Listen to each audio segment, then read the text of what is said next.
I've been attached with the feeling of them waking up with you by my side. Yung mga na-hostage. Yeah. Donnie, your character. Si Liam Roja naman, yung family niya yung may-ari ng The Playa Roja. So, he is the head chef dun sa mismong resort. Ang dream niya talaga is maging international chef na known worldwide. So, he really wants to go abroad and further his studies as being a really good chef. And syempre, meron din ibang plans yung mga pamilya niya para sa kanya kasi syempre, siya yung heir to the throne. So he has to juggle between those things of what to do. And yeah, we did grow up in the resort. We did grow up doon by the beach. Doon kami nagkaroon ng maraming memories together. Kasama namin si Maymay, si Pare. And yeah, until this whole thing happens and the hostage takers come in. And then we are forced to be in a situation that we've never handled before. So na makita natin kung ano mangyari pag nangyari yun. Kasi we all had our own plans. Yun ang aabangan ng ating mga kapamilya kung paano i-handle ng characters yung situation. Pero syempre, coming from your amazing characters from the past, no, dito sa Roja, paano nyo pinaghandaan yung mga roles? I think una sa lahat yung training talaga. Anong training yun? I saw nga parang tinuturuan kayo sa by the beach. We actually learned so many arts? different kinds of combat sport. Yeah, we had to learn how to do jiu-jitsu. We also had to learn how to do sorry, I'm forgetting the word. Arnis? Yes, Arnis. Different types. And we also had to learn how to hold a gun in general. I mean, makikita nyo din doon, may baril na din ako. So, all around, big shout out to our stunt director, si Direk Erwin Tagle. Coach, he was so hands-on. Pag kailangan namin ng tulong sa set or gusto namin ibahin yung choreo kasi hindi namin makuha, tinutulungan niya pa rin kami. And until now, magta-training pa rin kami. It's very important. I think, so going back to comparing it to other characters, ngayon lang kami nagkaroon ng ganito lupit na action. Intense talaga. Intense talaga yung action namin dito. And sana lang mabigyan namin ng justice yung story at lahat ng mga eksena. For sure.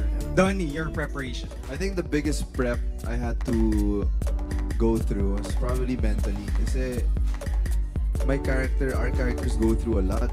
It's not a joke yung makikita mong ay pinapatay sa harapan mo, hostage yung, and in a place that he called home for such a long time. So honestly, yun yung talagang medyo na-challenge ako in a good way. Kasi syempre ako, never ko naman naranasan yung ganun eh. And it's different from my other characters na makakita ng ganitong karaming dugo, tsaka baril, tsaka ito yung laban, yung hostage takers, goons, or whatever you call them. It's a crazy feeling when you put yourself in that situation. So yeah, I just really had to prepare myself mentally, with the help of Direk and our fellow cast members. Yun talaga yung biggest. Yeah. This is such a jump from the bingo in Buy Me Love. Yeah. Diba? Doon parang sweet boy na Binondo Diba? Si Kyle naman, with Pamilya Sagrado, parang medyo a little close. Somehow actually, very. That was my biggest challenge, sa totoo lang. Nung pinitch pa lang sa akin, sabi ko, yung character ko, medyo magkalapit sila ni Moises. Ganun. Pero, I had to find a way to make it more mature. Yung pagkaiba din naman ni Moises at ni Olsen, pareho silang ambitious, pero si Moises will never step on anyone's toes to get into his dreams. Olsen will run through a wall if he has to. He'll do anything. Gusto niya maabot yung pangarap niya. Kaya sila nagkainitan nito ni Liam. Gusto niya talaga umakat yung buhay niya. He doesn't care about what we're stepping on. And also, yung yung Moises naman, super God-fearing, super good boy. Ako, makikita mo talagang sa amin dalawa mas, I guess, antagonist ako. Ako yung mas mainit yung ulo. Like, I'll run through a wall if I have to. Ganun. Grabe. Pero syempre, we all know that you guys are friends prior this project. Paano nakatulong yung brotherhood na meron kayo upon entering this show, Rohan? Sobrang nakakatulong syempre kasi we really get to talk about our scenes. But honestly, sometimes to a fault, yung pagiging close. Kasi dapat hindi kami close, no? Kasi syempre pag So may mga start yung scenes- show, Intention ba yung characters niyo dapat? Yes. Ah! So, minsan sasabihan kami ni Direk, "Hoy, hindi kayo friends, ha?" May Minsan ganun disclaimer sasabihin na. na kailangan na we won't talk muna or ganun. So actually, nag-uusap kami na, bro, paano kaya na hindi masyadong ganyan. So, yeah, it's nice because we have of course, we have a good relationship as friends, but our working relationship, I think, when it comes to nandun na kami sa set, we really put ourselves in our own characters' shoes. And even like when we're not on set, we talk about it all the time. Kung paano namin nakatakin yung mga eksena. I think the one blessing that came with the brotherhood that we had is the trust. And the trust in each other, the not caring about being able to be honest to each other. Kung may maisip ako na pwede niyang gawin, pwede kong sabihin sa kanya, walang like, di ka magagalit sa isa't isa. Saka may respeto rin kami sa isa't isa. Super.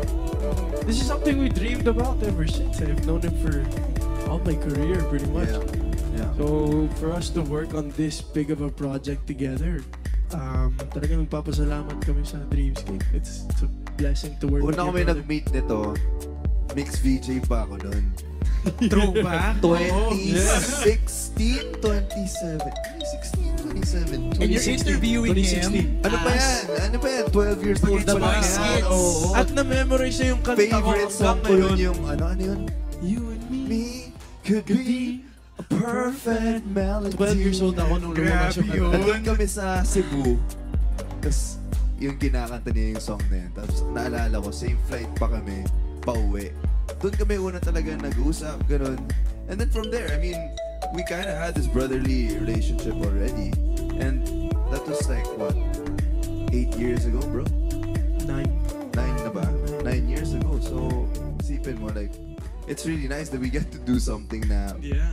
medyo ganito, na medyo malayo sa una kami nagkita, tapos ito yung gagawin namin. But you're older, right? Yes. Here in real life. Yeah, in real life. Yes, I'm older. In not real life. Hindi kasi, dito rin sa Sa story, Roja. pero hindi masyadong malayo kasi. Yeah, tsaka hindi naman din pinag-usapan masyadong yung age gap namin. Yeah. He's 5 years older than me. Nakakalimutan ko rin. Yeah. In real life. In real life. Wow. Yeah. Okay, so yung brotherhood nyo dito na-test because of trust. Right? So, ang question is, kaya yung personally, kaya nyo patawarin at makipagkaibigan ulit sa taong nag-betray ng trust niyo? Hanep, umabot tayo doon. Biglang naging deep na. Biglang, Oo. shift gears, no? Oo nga eh. Nagre-react ang mga fans. Kayo ba, kaya nyo ba, guys?